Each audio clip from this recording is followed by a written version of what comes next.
Please rise and salute the flag. I pledge allegiance to the flag of the United States of America and to the republic for which it stands, one nation, under God, indivisible, with liberty and justice for all.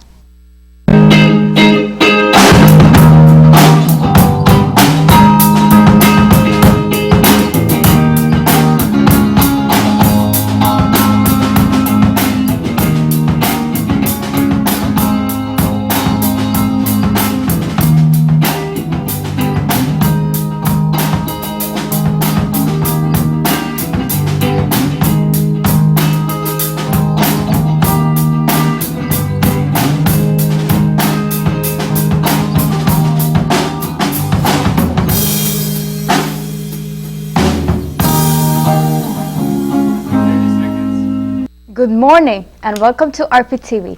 Today is Wednesday, November 6, 2019. The results are in for yesterday's elections, and as always, there is a hope that things will get better in the years ahead. Colin has the details. The results are in for the Roselle Park elections. In the third ward, the Republican Michael Fahori managed to get the most votes compared to his Democratic opponent, Paul Baiamonte. And in the fourth ward, it was a close vote, but Michael Connolly was able to keep his seat with 168 votes, being Edmund Fahori with 159 votes. The Board of Education was also voted in too. They were chosen Lauren Harms, Joseph Signorello Jr., and Mark Fernandez for the third-year term, and Carmela McLeod was voted for two-year unexpired term. Roselle also had their elections yesterday.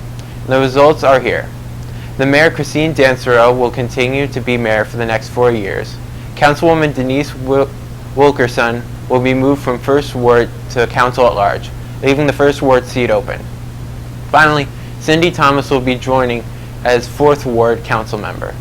The Board of Education was also in a walk-in vote, and they chose Angela Alvery Wimbush, Rupert Pond, Courtney Washington voted for the three-year terms. Rachel Velveeta and Jonathan S. Spearman will have one-year unexpired term. As we have reported once before, the Cranford Movie Theater closed down without any warning, but it was only temporary because it is now set to reopen. Let's go to Michelle for the report. The Cranford Theater will be reopening this Friday. Jesse Saya owns the theater's property and has taken over its operation. He owns multiple theater properties, including the Rialto in Westfield and the Bellevue in Upper Montclair. There is tremendous excitement from the downtown businesses and residents, Mayor Patrick Giblin said. The Cranford community looks forward to supporting the theater as customers. He said many community groups have already reached out to him about hosting events at the theater. The 5-screen facility has been gutted, and workers have removed the box office, the old candy stand, and the flooring to make way for the new materials. The theater is going to have high back reclining seats, new carpets, and new drapery as well. Now it's time for announcements. Creative Writing Club will meet right after school in room 107. Club dates are November 12th, 26th, and December 3rd. December 17 will be our holiday party.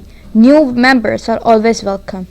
Tabletops Game Club will meet in library after school on Wednesdays.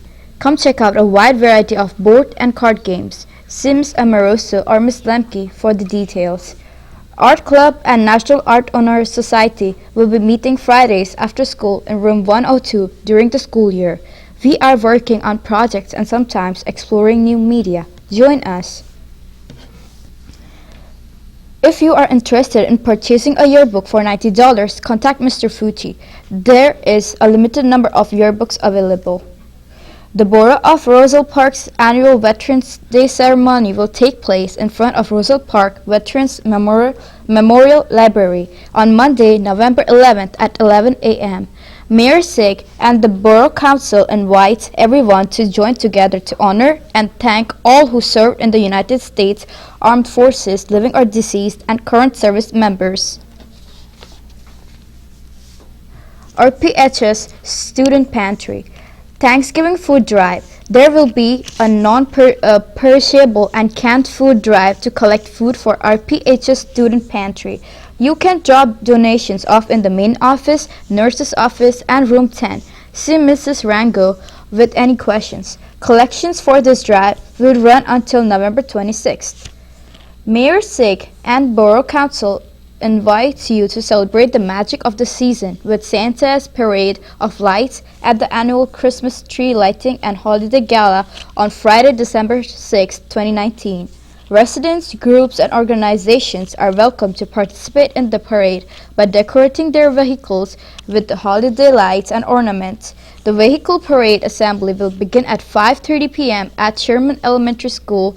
The parade will depart from school at 6 p.m. on East Grant Avenue to Michael Maury Gazebo Park, followed by Christmas tree lighting and performances. Friends Club Bake Sale is Wednesday, 13th November after school.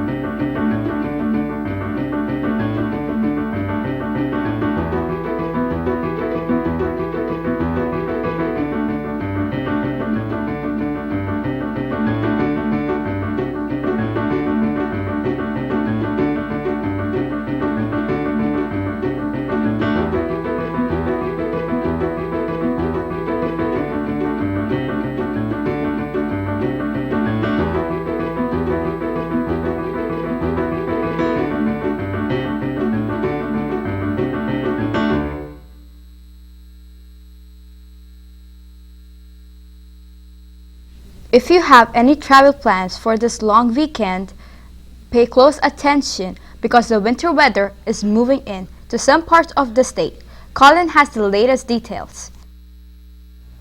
The first snowfall of the season shows the northwestern New Jersey counties are expected to get 1 to 2 inches of snow Thursday night, continuing into Friday morning. The National Weather Service says the minor storm will bring the snow. The precipitation will start as rain and then change into snow according to the forecast. The storm won't bring any accumulating snow because of the lack of colder air, which is expected to stay in the north of the state. The forecasters told drivers to expect light snow and slippery road conditions in several northern New Jersey counties as a cold front approaches. A wintry mix is possible for other counties as the temperature will be above freezing. There will be no rain or snow on Friday morning, but the temperature will be sharply colder with sunny skies. Stay tuned, we will be right back.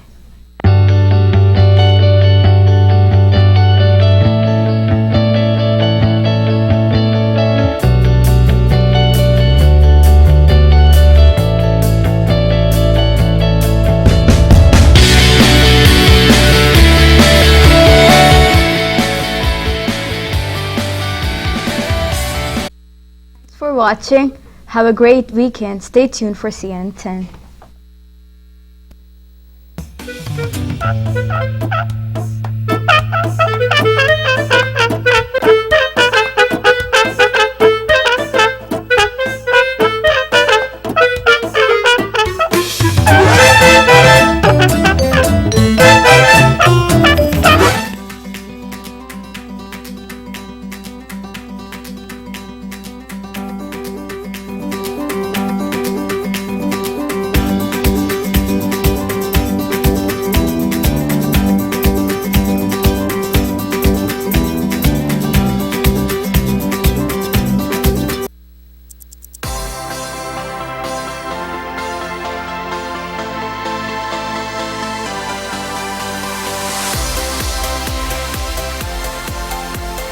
Welcome to your midweek edition of CNN 10. My name is Carl Azus. It's great to see you.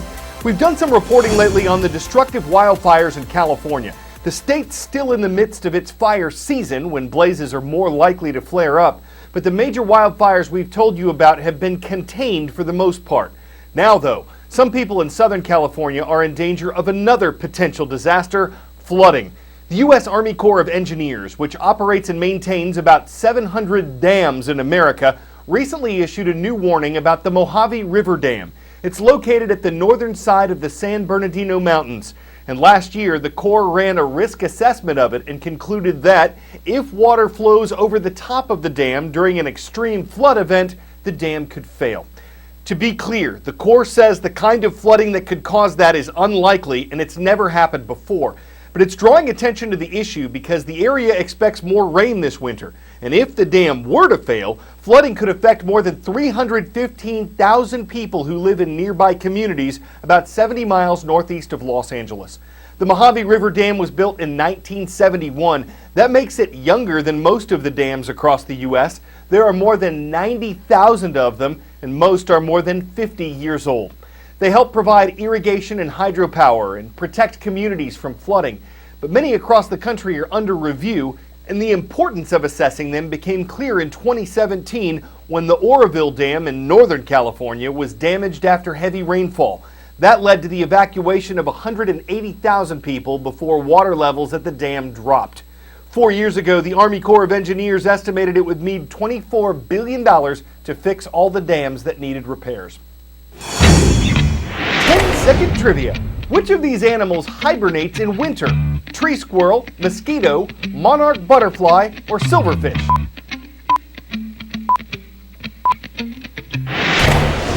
Mosquitoes are the only animals on this list that enter diapause, a hibernation-like period of shutting down for the cold winter months. So that explains why the pesky pests always come back in the summer. And when they do, why do they always seem to bite some people more often than others?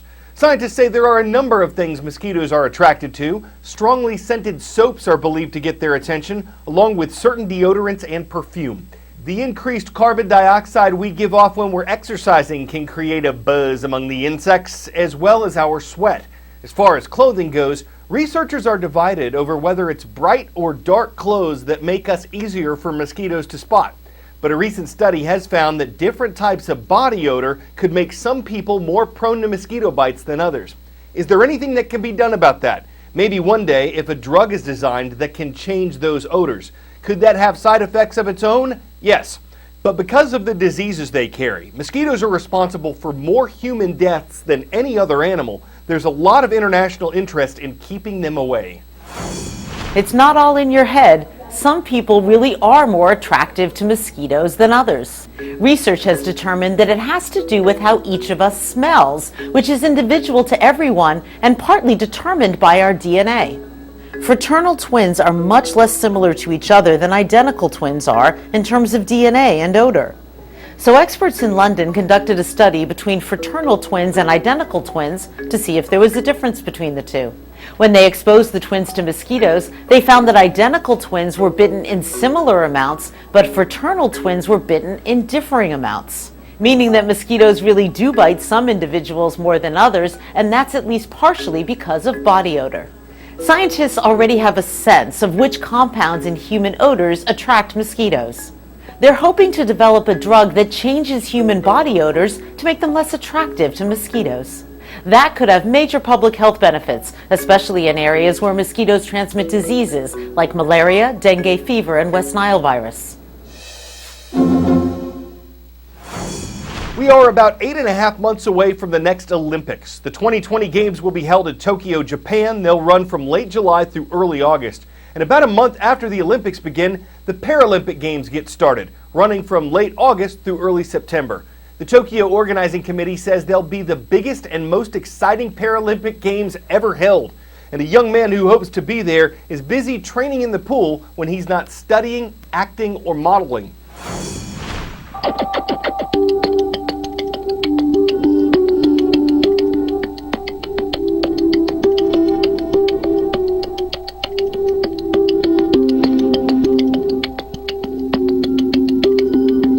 Ce qui a provoqué en fait une nécrose au niveau de mes mains et de mes pieds, et pour me sauver la vie, il a fallu m'amputer des 4 membres.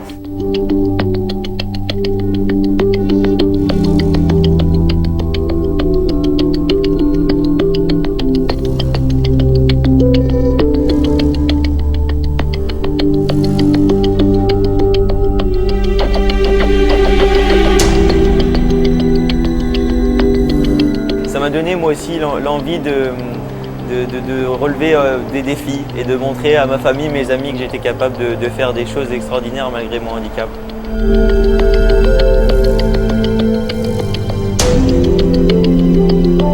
Aujourd'hui, la natation, elle m'a aidé à surpasser mon handicap. Mon handicap, quand je suis dans l'eau, j'ai l'impression qu'il a disparu finalement. Comme je dis, j'ai plus de prothèse, j'ai plus de fauteuil, je suis comme tout le monde. Et j'ai cette sensation de liberté et de légèreté que j'ai nulle part ailleurs. Je pense que le meilleur moment que j'ai vécu grâce au sport aujourd'hui, ça a été quand j'étais aux Jeux paralympiques à Rio en 2016. J'étais le plus jeune de la délégation française et quand je suis arrivé à Rio, je me suis dit ah ouais, ça y est, ça claque. Forcément, quand tu vis des moments comme ça, t'as qu'une seule envie, c'est de recommencer après. Ouais. En ce moment, je prépare les championnats. Des heures et des heures d'entraînement pour ce moment.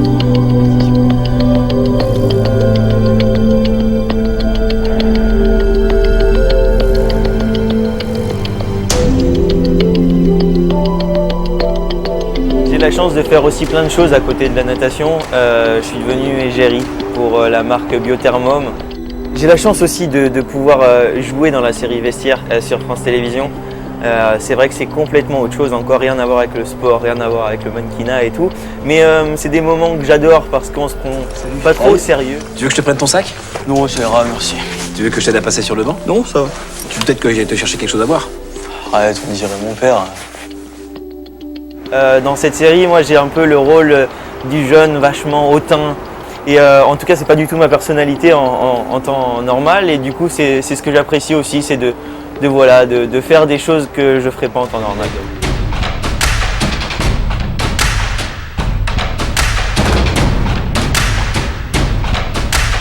Bien sûr, là, déjà l'objectif à court terme maintenant, c'est de se qualifier pour les Jeux de Tokyo en 2020. Et après, aux Jeux, tout est possible. Donc c'est d'aller là-bas et de faire le meilleur résultat possible là-bas.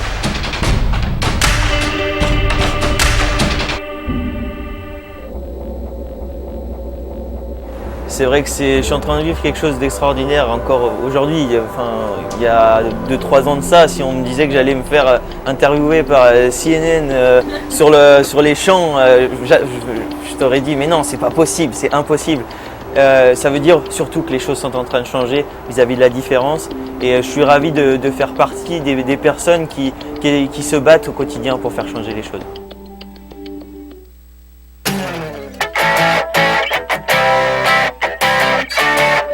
Back in college, I once talked my way out of a parking ticket. I was leaving for the summer and told the attendant that if she let me go, she wouldn't have to ticket me for at least 3 months. Well, that worked for me, but what's working for some students at the University of Alaska is paying their parking tickets with peanut butter and jelly. What? It's a program called Food for Fines. It's part of an annual food drive for hungry students. For people with unpaid fines, the more food they donate, the less they have to pay. For 1 week, the program includes PB&J. For the next, it's canned soup. Might make those who chose to pay in cash a little jelly. But it's easy to see, Sandra, which option to choose here. Sure, you can reach in your wallet for 50 Smuckers, or you can skippy on over to the grocery store, buy some food in a jiffy, and things Peter pan out for the better just in time. For CNN 10, I'm hungry, and Carl Azus.